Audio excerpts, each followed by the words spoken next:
The mall was a ghost town after 9 p.m., not just empty, but hollow, like something had scooped out its soul. Elle, 22 and barely a month into her night shifts at Foot Locker, felt the silence press against her skin. It wasn't just quiet. It was expectant, like the building was holding its breath. She'd heard the whispers. Every new hire did. Lonna, the girl who vanished. Management brushed it off.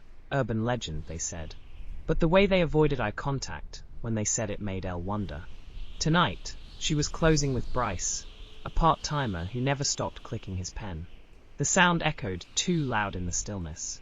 Elle busied herself with the usual closing tasks, sweeping, mopping, straightening shelves that didn't need straightening.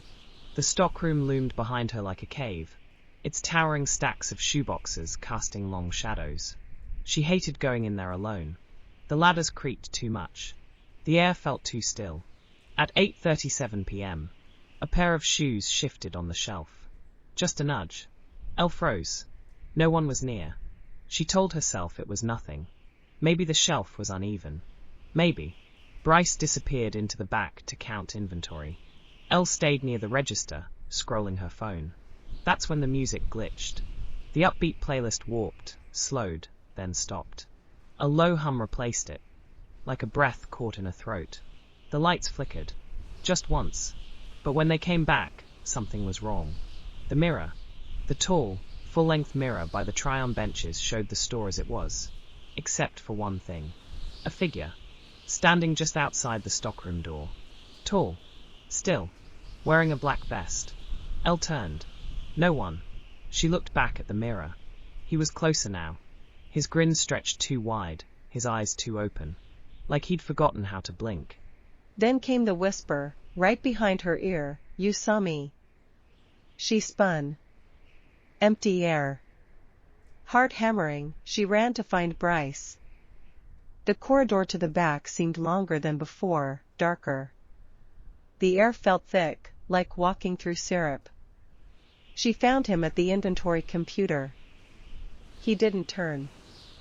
"Bryce?" she whispered. No answer. She touched his shoulder.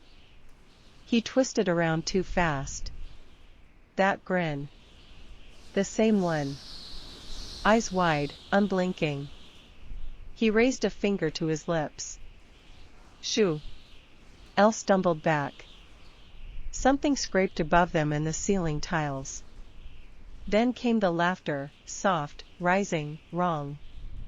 Not human. She bolted. The store gate had dropped halfway.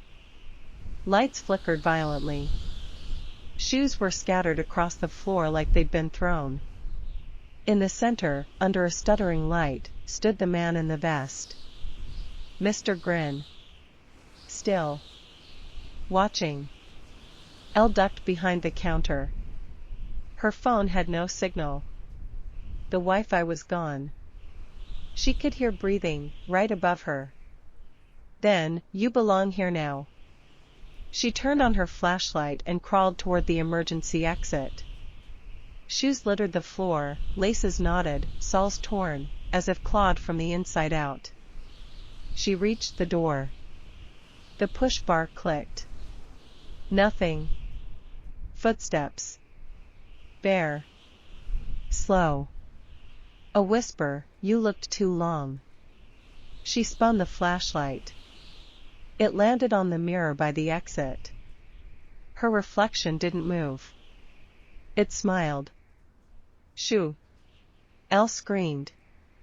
The lights exploded. The mirror shattered. Then, nothing. When she woke, it was morning. Mall staff found her curled behind the counter, shaking. She didn't speak for hours. The security footage? Blank from 9:01 p.m. to 3 a.m.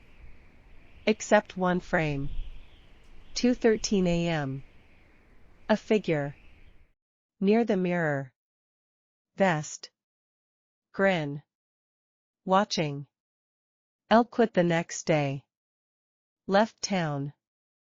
Never claimed her last paycheck. Never spoke of what she saw. But in a locked storage unit behind that Foot Locker, there's a box of shoes. All mismatched. All torn. Sometimes, people say they hear laughter from inside. Mr. Grin never left. He didn't need to.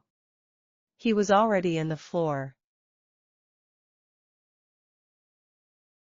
Here are some comments from viewers about the horror story, Foot Locker and Car Wash Horror Story. Spooky observer, that description of Mr. Grin is gonna haunt me. The impossibly wide smile and eyes that don't blink are genuinely disturbing.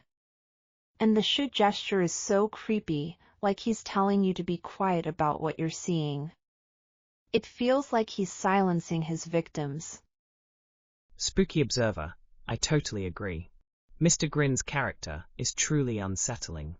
Retail survivor, as someone who's worked retail, the feeling of the mall being a different world at night, too quiet, too still, is spot on.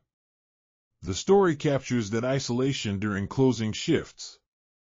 It definitely makes you feel more vulnerable.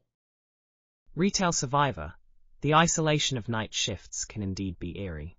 Mirror fiend, the mirror parts are the absolute worst. The reflection showing something that isn't there, or your own reflection smiling and whispering shoo? Total nightmare fuel. And the mirror being cold to the touch or the reflection not blinking adds to the wrongness. Mirror fiend.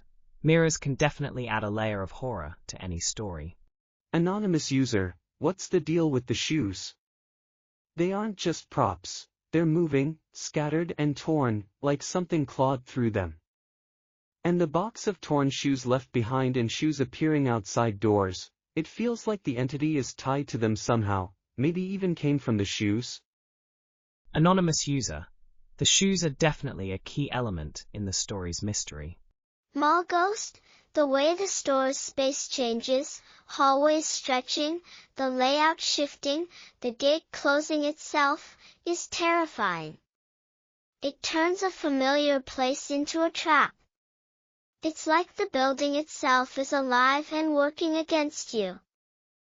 Mall ghost, the shifting space adds a surreal and terrifying element to the story. Creeped out, the stress of working late shifts, dealing with unpredictable hours, and the physical demands like climbing ladders in the stockroom definitely makes the horror more believable. The source mentions how retail work impacts mental health, causing stress and anxiety. It makes the characters' fear feel very real. Creeped out, the realistic elements of retail work definitely enhance the horror. Night shift, the security footage being blank or just showing static during the key moments is classic horror, but it works. It leaves no proof and makes the disappearances look like runaways, just like with Lana. Night shift, the lack of proof adds to the mystery and fear. Shoe expert, when Elle finds Bryce and he's smiling with that same grin and says shoo, that was chilling. It shows that simply encountering Mr. Grin can twist people. It happened to Tara and Marcus too. Shoe expert, Mr. Grin's influence is truly terrifying. Anonymous user, the reveal of the trapdoor beneath the shelving leading to a basement room is intense. It suggests there's a hidden, darker part of the store, maybe the entity's lair. The shoe prints on the walls down there are a messed up detail. Anonymous user, the hidden lair adds a whole new level of horror. Retail survivor, hearing the whispers like you saw me, you look too long, or you belong here now is horrifying. It implies the entity targets those who witness it and then claims them. Harper felt like she belonged there, just like the voice told Elle. Retail survivor, the whispers are a chilling aspect of the story. Creeped out, the sounds, the scraping, the weird laughter that isn't human, the bare footsteps, the breathing, builds so much dread. It makes you feel like something is always right there, just out of sight. Creeped out, the sounds definitely add to the atmosphere of fear. Mall ghost, it connects to other stories from the sources about weird things happening in retail, like bizarre customers, or even violent incidents like the shoplifting attack where an employee was injured or killed. It makes the Foot Locker feel inherently unsafe. Mall ghost, The connection to real incidents adds a layer of realism to the horror. Anonymous user, even the bit about the car wash and the sources connects, a normal place late at night, empty, with a creepy figure watching and approaching. It shows this kind of horror isn't just limited to one location. Anonymous user, the car wash scene adds to the pervasive sense of dread. Spooky observer, the ending with Elle quitting in the box of shoes and people hearing laughter is a classic lingering horror. Mr. Grin didn't need to chase her far, he was already in the floor and he stays there. It implies the threat is permanent for anyone who encounters it. Spooky observer, the lingering horror makes the story unforgettable. Night shift, the part where Cameron is warned about the shoes and Harper starts experiencing things after that highlights the idea that the entity is tied to the shoes themselves, and wearing them at night is what activates the curse, or draws attention. You wore them is a key line.